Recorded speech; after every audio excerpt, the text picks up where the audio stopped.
अब अगले दिन मुझे मिस नाइला का फ़ोन आ गया कि वो तलहा और उसकी मम्मा आई हुई हैं घर के सुबह दोबारा से। अच्छा, मैं आई, इसने मुझे स्क्रीनशॉट दिखा दिया हुआ था। पहले उसने मैसेज किया था कि सुबहाना आपने मुझे छोड़ दिया है।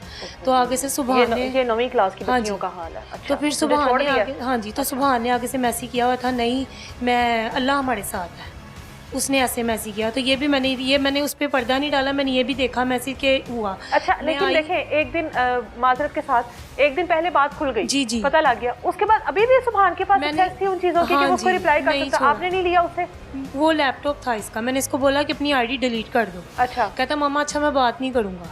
मैंने कहा चलें ठीक है। अगले दिन वो अच्छा, आए। फिर सुभान ने कहा अल्लाह हमारे साथ हाँ है। जी। अच्छा, ठीक तो है। वो इसके लड़की का भाई ने मुझे दिखाया मैसेज, स्क्रीनशॉट पे मैंने देखा। मैंने फिर उनको अपना मोबाइल दिया, सुभान की आईडी अपने मोबाइल पे खोली। मैंने कहा आप इसको ना अपने हाथ से खुद ही डिलीट कर दें, उसकी आईडी ठीक है। डिलीट कर दें। और वैसे भी मैंने उनको ब्लॉक करवा दिया था। मैंने कहा अगर आपको नहीं है या आप मेरा मोबाइल लें। अपनी बेटी से उन्होंने मोबाइल नहीं लिया? वो कहते हैं उसके पास मोबाइल ही नहीं है, वो मान ही उसके नहीं रहे कि पास भी उसकी मोबाइल था आईडी तो उसका मैसेज आया ना कि भैया आपने मुझे छोड़ दिया। कि उसकी दूसरी आईडी है या वो किसी से खोल सकती है। तो फिर हम इस बारे में बात की कि मैंने कहा या आप मोबाइल ले लें, सुभान की आईडी अपने हाथों से आप डिलीट कर दें। अच्छा। ताकि आपको दोबारा हो ही ना। इन्होंने कहा कि मुझे नहीं करनी आती। मैंने कहा मुझे भी इतना नहीं पता, अगर आपको है तो आप कर दें।